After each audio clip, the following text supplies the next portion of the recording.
What's going on, guys? Cyn for the win here. We are back, and it is the final episode of this Minnesota Wild franchise. It's been quite the journey. We won 2 cups over, what was this, 9-10 years? So, yeah, I mean, it was fun. It was a lot of fun, a lot of challenges along the way, and goddamn, man, it was some crazy stuff, man, and I wish, unfortunately, there's no way. There used to be in the past you can check out your team stats for like year by year and stuff, at least like in the old gen and stuff like that. But unfortunately, you cannot do that anymore. So we're gonna try to scroll through here onto certain players and check out their career stats here. Guys who have been with us for a while, and especially on the forward end of things, that's gonna be a lot of these dudes. So we'll start with the forwards and stuff, and obviously big name here, the new captain, drafted in the year 2020. In the first round. He's just about entering his prime. What a guy to pass on to the next GM who's going to be coming in here. Jesus. And just look at some of the seasons that he's had. His first year in the NHL, played 77 games. He was a 50-point scorer as a rookie. I believe he won the Calder. He was a -1, so you can still see we're still in the rebuild stage of things. Then the next year, we discovered that, oh my, we might have something special here. 72-point score. This is like when the team is starting to, really get good, and then this one right here, man, holy crap, 50-goal scorer, a 91-point season. I mean, look at that from his rookie season. I mean, it only took him. He had no sophomore slump, and then immediately he just becomes a point-a-game guy, pretty much. After that, it's just what a freaking career this guy had. Jesus, like, just look at these, Just look at those stats, man. And this year especially, his career year, 66 goals, 106 points, and plus 45. I mean, goddamn. And his power play production was always great, always at least 20 points or more. And an average, I'd say around 25, 26 points per year on the power play. Goal-wise, only 1 year he had less. Yeah, he had 12 right there. But I was going to say almost, I mean, damn, for all of his, like, big years, dude, like, that's a lot of power play goals. That's a lot of production on the power play. I mean, I'd say maybe an average of about 15 every year. That's good. That's really good. Obviously, discounting his, well, I mean, I guess you can't discount the rookie years, so that, puts down the average, but, I mean, Christ, that is just insane production from an individual, and, his playoff production was always solid. I mean, there's only 1 year where this was the year that, we got kicked out, I think, swept the first round. He only had 1 goal. We had just a really horrible year, but, I mean, this was our first cup win, was his sophomore season, and you can see just, like, how big of an influence he was to us. Like, in that season, he had a 72-point year, 30-goal scorer, and, we win the cup there, and he's a point-a-game guy. I mean, that's huge. As a sophomore in the NHL, that is absolutely huge. And penalty-wise, he did always take kind of a bit of penalties, but he kind of always made up for it. Now this year he was a minus. This is the only time he was a minus in the playoffs was this year. And I think all these, man, all these first or second round exits. Look at that first round. I believe this was second round. I mean, we just became the Capitals because of the freaking EA sim engine. And then of course we go to calendar and he's a beast, just flat out a beast. Which, yeah. But, I mean, even in these ones, even in the tech sim, you couldn't hold this guy back. I mean, point a game. Not quite, but, I mean, still, that's, in the playoffs, that kind of production is very, very good. So, really nothing, and, yeah, power play, oh, man, and the power play production. Wow. Just a dynamo. Just an absolute dynamo this guy was. In so many ways. In just so many ways, and look at that, his shot taking ability, just, yeah, once he crossed that threshold of 300, he didn't look back, and wow, just wow. You can't even get into enough of you can't praise this guy enough, basically. Just an insane player, man. Just an absolutely insane player for us throughout the years. We got to give, of course, special shout-outs to Logan Couture and Bergeron, of course, who helped us win that first initial cup. And I unfortunately can't pull up their stuff, but they were great. Great. And yeah, so that Huey we drafted the year after Lombardi. Now he didn't crack the NHL immediately, obviously. He spent 1, 2, 3 years as an AHLer.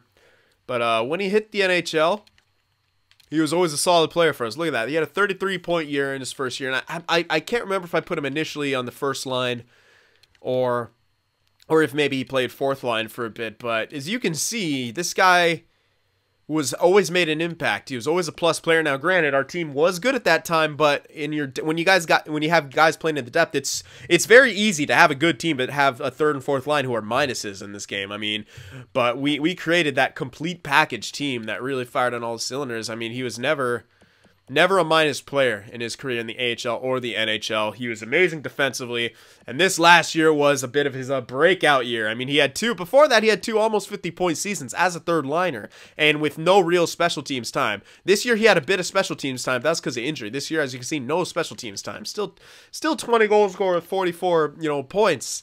And this year, almost a 30 goal guy, 66 points. I mean, like I said, this was his breakout year. He got the power play time, and look what he did on the penalty kill too, man.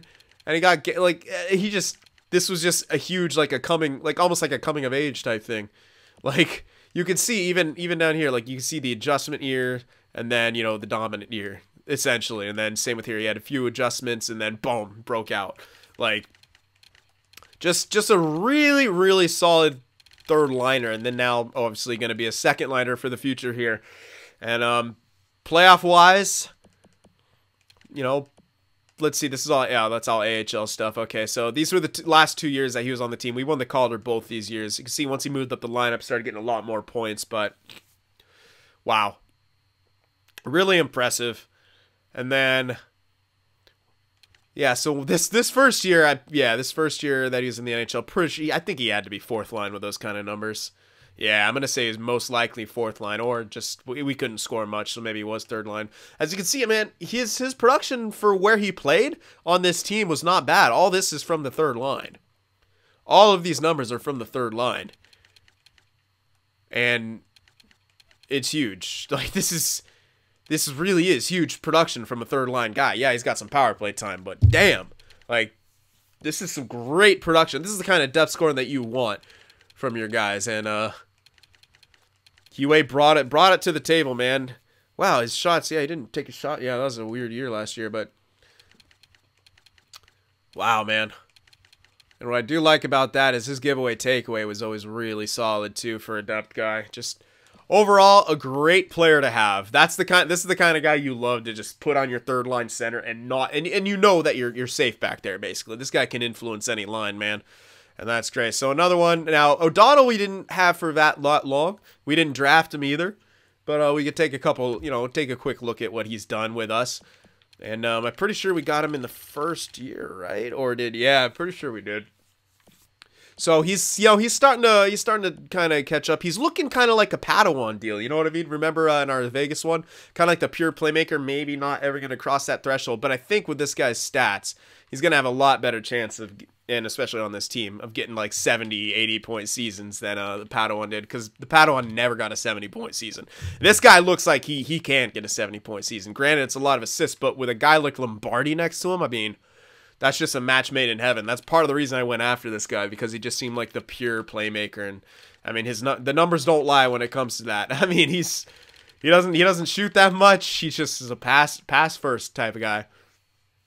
Playoff production, he's definitely got room to improve, but he's got time on his side. So bright future ahead for Stephen O'Donnell. Now, Abraham Mitchell was drafted. Was it the same year they were drafted? Yeah, oh yeah, they were drafted the same year. Okay, yeah.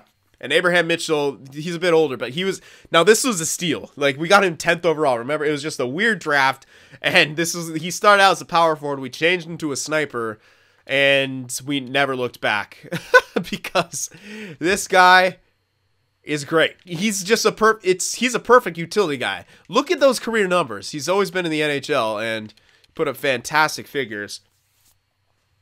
My God, he's never had under a 60-point season. So, yeah, he won the oh shit, 2021, 22. Hold on. 21, 22. He must have won the Calder then. Was that his first year too? I thought it was 2021. Yeah, well, okay, yeah, he was drafted the year before. What the hell? Yeah, that was weird. Unless we gave Abraham Mitchell a year of it in the AHL, but I thought no, in the CHL I mean. But no, I don't think we did. 2021 drafted. Okay, no, yeah, I was just reading it wrong. Yeah, he was drafted the year after in that really weird draft. Anyway, he was just an older player. So, sorry about that. Yeah, he never had an under 60-point season. That's highly impressive. Yeah, he and Lombardi won the Calder for our team 2 years in a row. And then look at that, 70-point season, 70-point season, 70-point season, 85-point season. Almost like, dude, he was just an insane player for us. And it's whatever we need him to be. And this one, hybrid. Oh, we need him to be more of an assist man. Time for him to step up. Hybrid. Oh, now we need him to be more of a goal scorer. He steps up. Abraham Mitchell did whatever the hell we needed to do, and he did it with a smile on his face. And he's just a silent, kind of a lead by example guy. He's, not the captain, never got an A, but, kind of always living in the shadow of Lombardi, but you cannot deny these numbers. These are incredibly solid numbers. And when you have like a guy like Lombardi on the team, it can be easy to overlook a guy like this, but my goodness, just an unbelievable presence to have on the ice. And still took a lot of shots, despite the fact not being able to score that much. He did take a lot of shots, put a lot of pucks on net. So obviously you like that in a player. It's just, for some reason, maybe he didn't, I don't know. But he had the great stats for us. So again, it's just one of those weird things. Now, playoff production-wise, again, kind of the same kind of thing. These are all great, great sort of production. There was that first year we won, that year we won the Cup, I believe. And I think that he was on the second line at the time. That's what I want to say. I want to say he was on the second line right here. I think it was McArdle, Bergeron, and Mitchell. Now, I could be wrong about that, but I think that's what we had it. Because then, or maybe we had Niederreiter down there, and Abraham Mitchell was on the first line. I can't remember exactly. So one of you guys will probably point that out. And then the next year, you got no points in that horrible sweep. And then after that, these are great numbers. 9 points in 13 games, pretty damn good. 9 points in 10 games, even better. 10 points in 11 games, pretty good. 7 points in 10 games, not great. And then right here, 18 points in 20 games. That's huge. That's huge in the playoffs, man. Absolutely enormous. And pretty good power play production throughout. A couple of big goals when he needed it as well. 2-game winners. I mean, damn. Again, just a guy who, unfortunately, it sort of lived in the shadows of Lombardi. Oh, that's another thing we got to show off about Lombardi, was his insane defensive capabilities because, yeah. Very, very good defensive player was Lombardi. Mitchell, not so much in that regard. But it seemed like he had the defensive stats maybe to succeed there. 90, 90, 96. Lombardi, though, 95. See, shot blocking you just don't need, man. You just don't need shot blocking for forwards. And I also think it's his hitting. His bias to hitting is one of the things I think that creates a lot of those turnovers too. Because this guy, I think he hit, but yeah, not as much. I mean, you can see the difference. So those hits can really create giveaways, but then you got to have that high discipline to kind of counteract that. And Abraham Mitchell, he has great discipline and not a big hitting bias. Lombardi had pretty good discipline, but a larger hitting bias, so he was more prone to taking penalties. But a guy like that, you don't mind. Now, Desprez's very new, but this was another steal that we got. This was a second rounder, if you can freaking believe that. Wasn't with it for too long, just 2 seasons in the NHL. But what he did in the seasons was pretty impressive. 51-point rookie year, won himself the Calder. 46 points this last year. A bit of the sophomore slump, you can call it, but still pretty decent production. Come the playoffs, though, 7 points in 10 games, 13 points in 20 games. That is, again, solid second-line production. Can't really complain about it. Good points on the power play. Got a couple game winners. Looking like he's going to have a bright future here in Minnesota. So good on you, Desprez. Koliakovo, now this was an unsigned guy we picked up in free agency. Brought him to our training camp, and he impressed quite a few people here. Spent a year in the AHL. He had a 35-point year. And then we brought him up just to sort of turn over a new leaf with some young guys in our depth. And my oh my, he really kind of made an impact. And we kind of saw it in this year where he played, and we kind of noticed that he could be sort of a goal scorer. And then this is the year I think he started maybe third line, and then we put him second line, and he just really took off. And I mean, 61 points. That's what a year for him that year. Now this year, again, that second line as a whole didn't really do too well. But again, he's still got a bright future. He's still a well-built guy, and he's still got a couple years of growth left to him. He might actually become a first liner, in which case, who knows how much longer he's got on the team. But yeah, you can see from the shot totals, guy who takes a lot of shots, you like to have that. He's got good offensive stats across the board, and he's a good defensive player. His ratios kind of varied year to year, but for the most part, he was just very solid player on both sides of the puck, and that is something that you definitely need here. Okay, so Joel Veleno was another trade that we made, and I'm can't remember exactly when we got him, but I want to say it was probably this year. Yeah, because we did 2 years on the second line. Yeah, I think so. I think we got him right here, because yeah, we won the cup, what, this year or the year there? Yeah, and we got Veleno after that. So I think it's probably when the plus-minus was really good. That's what I'm assuming, because where he was before, plus-minus wouldn't have been that great. Maybe we traded for him at some point in this year since he's got one game less. Who knows? Or maybe we traded for him. I can't even remember when we traded for him. But yeah, as you can see, he never quite was the guy that we completely needed for that first line, which is why he got pushed further and further back as time went on. Obviously, going through injury here, this would have been a great year for him had he played the entire year, you know, similar to a year like this. But unfortunately, injury, and then these 2 years were second-line years. And yeah, as you can see, it was dropping off. He's not meant for the second line. He's meant for a first line, but on a team like we had with the kind of offensive prowess we were looking for, he just wouldn't have fit the bill.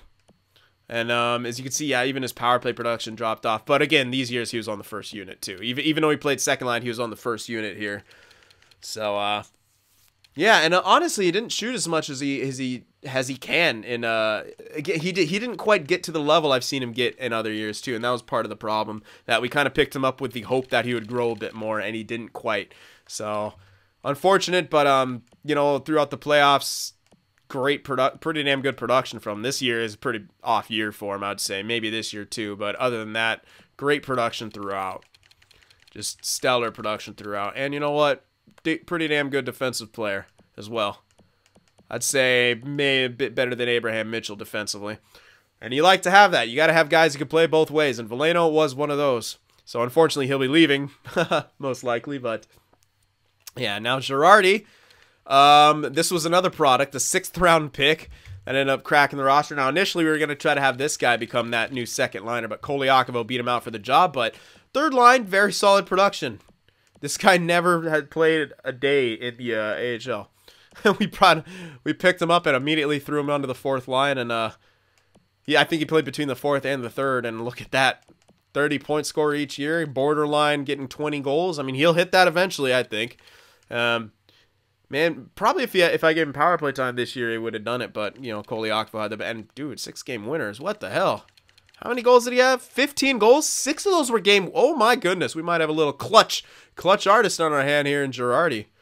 And when it came to the playoffs, this is pretty decent production from a 3rd, 4th liner. Look at that. 10 points in 20 games played now. Playing with UA helps a lot, but still, you got to be good. You got to be good to get production like that in the playoffs. And, Girardi is definitely a good player for us. Blanchard's still too new. Chubarov, though, you got to give up to Chubarov. Now, this guy, a lot of what you see this guy do is not going to be on the scoring sheet, as you can see. He scored a lot in the AHL, but when he came to the NHL, he had to be a role player. And as a third-line role player for us, what you want to look mostly at is plus-minus and his defensive stats. And, my goodness, 1- year. Then after that, +11, +8, 13, 20, 19. I mean, you could just see how our second line started to become just incredibly, or sorry, third line started to become just incredibly dominant. Doesn't take a whole lot of penalties, which is what you like. Takes a few shots, but yeah, as a sniper, he was just completely a defensive type package. Hit a decent chunk, blocked some shots. His giveaway takeaway always could have been a bit better, but it just seemed like we did really well with this guy in the lineup. And I don't know what it was. It didn't, like, I always remember that. It didn't seem like he brought a lot, but for some reason, this guy just really, our team did really, really well with him on that third line. And again, maybe it's because Hue elevates everyone's game, but I still think Chubarov was a solid point for us and a solid reason for a lot of our success here in a lot of ways too. And again, 7th round pick this guy. 7th round pick this guy was back in the same year that Lombardi was drafted. Man, What a year 2020 was for us to get guys like that. Now Banks still pretty new. I'm not going to really worry about him. Pushkarev played on and off with us, but he wasn't a huge staple, and I can't remember which years, so we can skip him. We'll go over to our defensive core here. Now Boqvist, we did not draft, but we picked him up very quickly, and I think everything he's got is playing with us now. NHL, all this stuff. NHL, I think we picked him up and then we sent him down. That's must have been what it was. We picked him up in the trade, sent him down.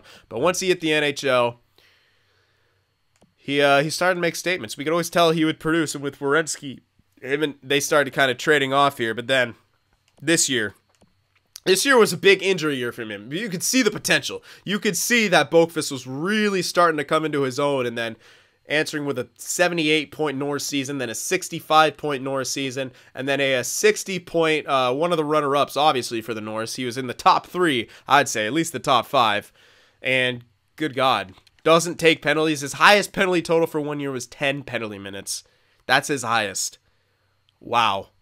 And, wow, 2 years in a row with 20 points on the power play. This year, he didn't do too well on the power play, but again, you had Werenski taking away a lot of points, I'd say.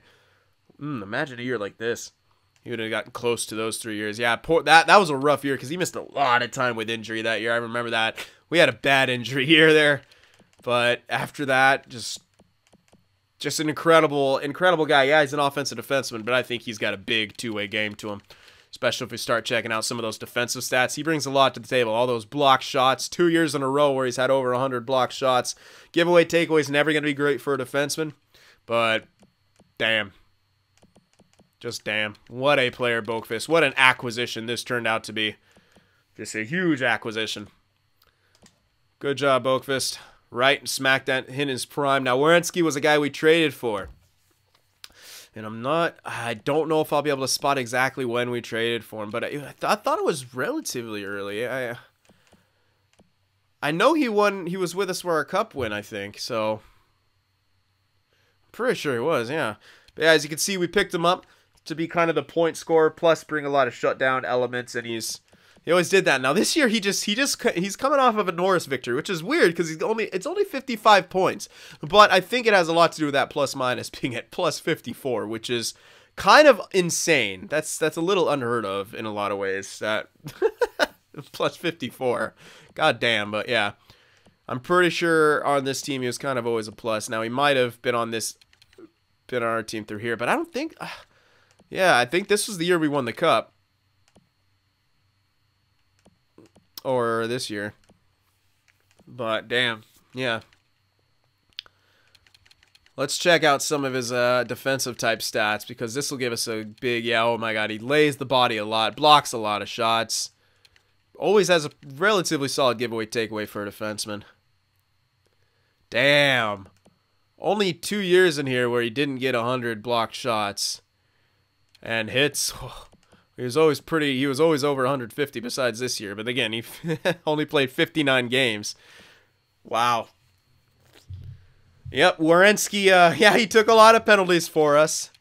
And sometimes at not the most key times, but...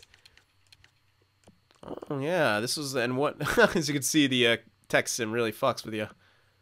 Except for this one. Yeah, okay, this had to be our Stanley Cup win, yeah. It was 21-22 was the Stanley Cup win. So, yeah, keeping that in mind. Yeah, I think we did have him for a year before, but I don't think we had him for this year. I could be wrong, or we could have traded for him midway. But, yeah. Wow. Plus 21 in that year. And then this one, not too big on the production, but a good plus minus. Still took a lot of penalties. Really good power play production. 4 of his goals were on the power play. 4 out of 5. Now, that's a big stat that you want to take a look at. That means our power play was really working in the playoffs. Well, calendar sim will do that, but you know. His giveaway takeaway was a lot more solid. 50. Oh my god. 57 hits in 20 games played. That's huge. 32 block shots. The pace that he was on is great. I mean, that's a higher...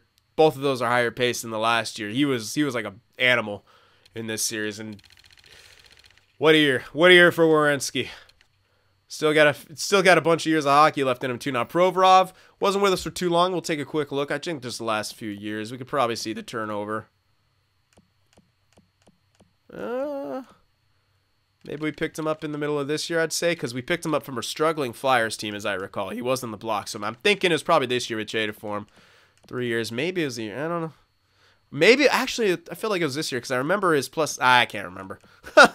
I really can't remember. But we got him to be sort of a shutdown, kind of in combination with Merkley, because we thought initially Merkley might be the bit of the point producer, but turned out this guy produced more and still brought the shutdown elements we want, but he turned into a bit of a Werenski-type situation, which is just fine.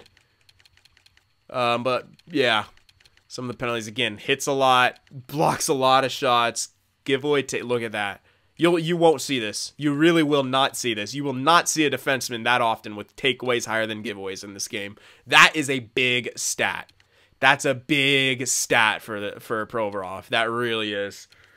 And in the playoffs, 20 games played, 9 points. 2 out of 3 of his goals are on the power play, so our point guys really stepped up for us on the power play.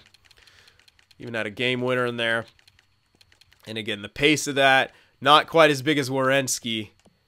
And actually, he was on better pace the year before, but I think we actually might have had him on the top unit a couple games because we were mixing stuff up. But yeah, just still really, really impressive from this guy. He was everything that we needed him to be. Really was. All right, now Merkley picked this guy up in a trade as well, and I think it was a bit before Provorov. So I'm actually I don't think I'll remember what year it was, but yeah, this guy. All right, well, I could probably tell from the playoff stats. So, obviously, this is the year we won the Cup. He wasn't there. This one, 12 games. I think everyone else had different stats. Let's see, 22 and 23. I'll find someone who was with us for that year. 22 and 23. Okay. Oh, wait. So, we might have get him after that then, too, huh? Hold on.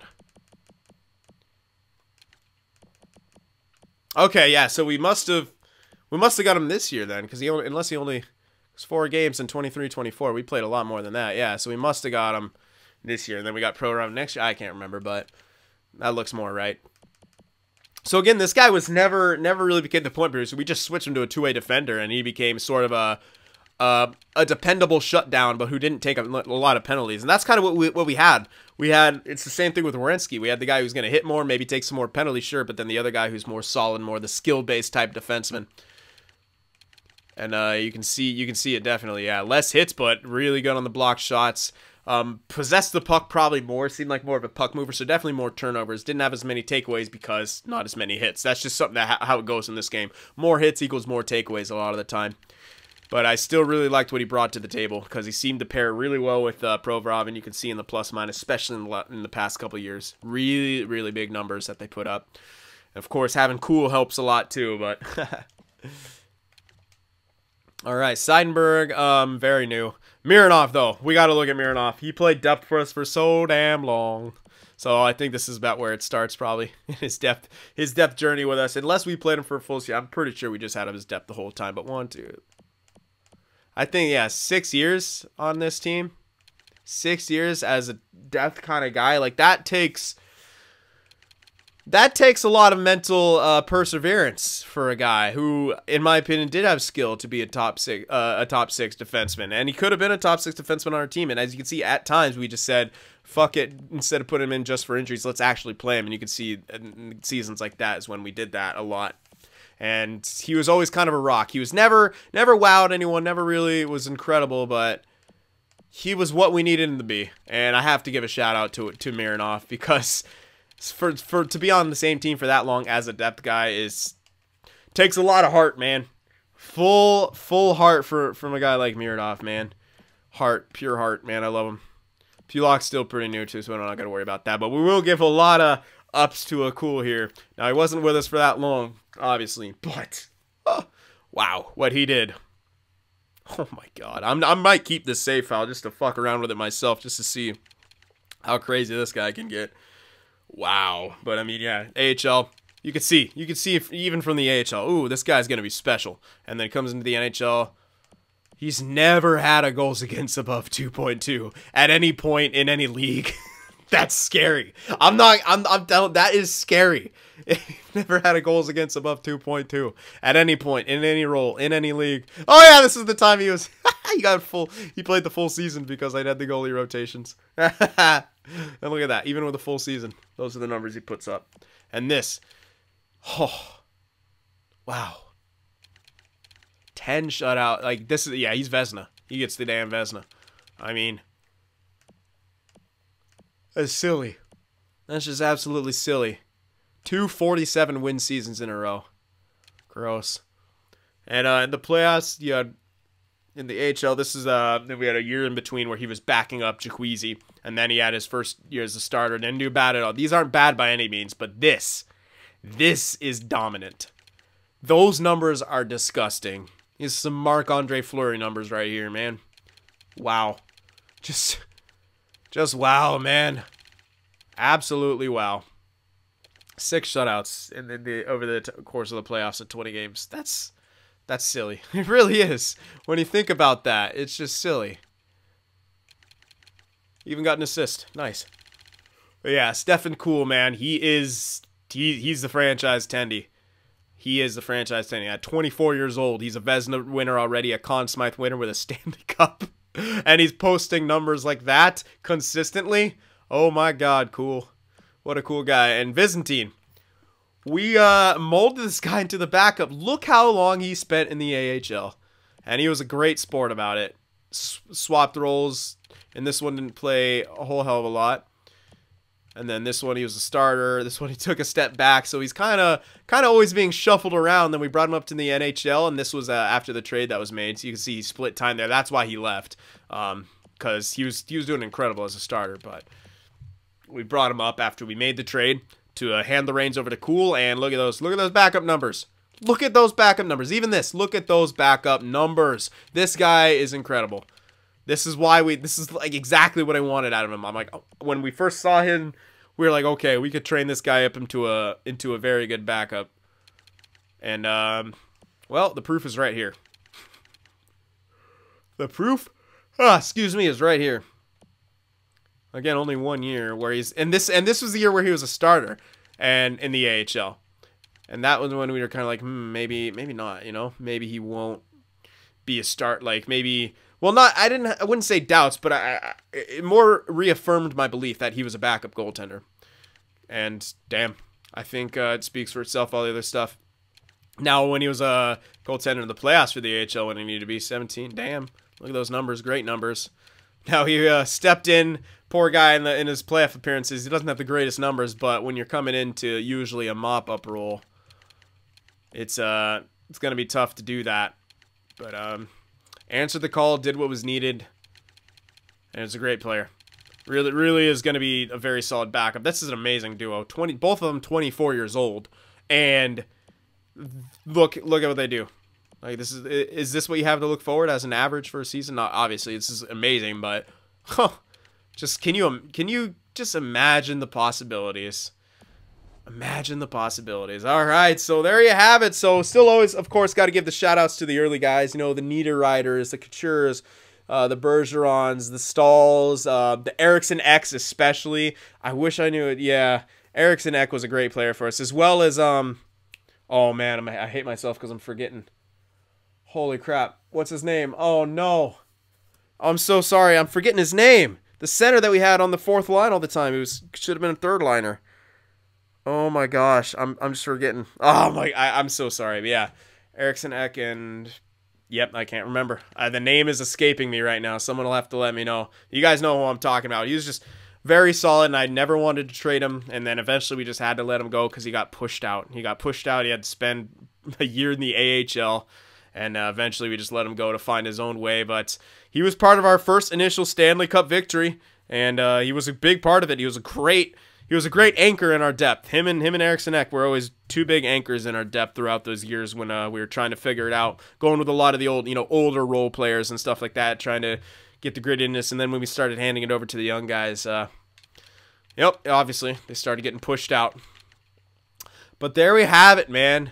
Minnesota Wild. What a franchise it was. A lot of ups and downs. Downs mostly when it came to the playoffs. Ups in the season. But yeah, I feel like we just kind of accomplished all we could do. You know, yeah, we can come back and we could just dominate and win in the calendar sim again. But again, it feels cheesy. You know what I mean? Like, it should be slightly different in the playoffs. Just not that different. Like, just not like so different to the point where your best defensive team is losing to these really underpowered forwards again and again and again. You know what I mean? So maybe in the next franchise mode, we'll try to build a more balanced team. Like, don't need to go for the franchises and stuff like that. Yeah, they're fun, they're exciting, they produce insane amounts of points. But when it comes to that real-time sim, and I kind of tried to do that here initially, build a team that was going to be good at both. But in this one, I kind of feel like to win those cups, like, you kind of have to be almost like a middle seed, because you're not going to have that dominant season, but you're going to be good in the real-time sim, you know what I mean? So maybe that could be the challenge for the next one we do, or we just stick to calendar sim the whole time and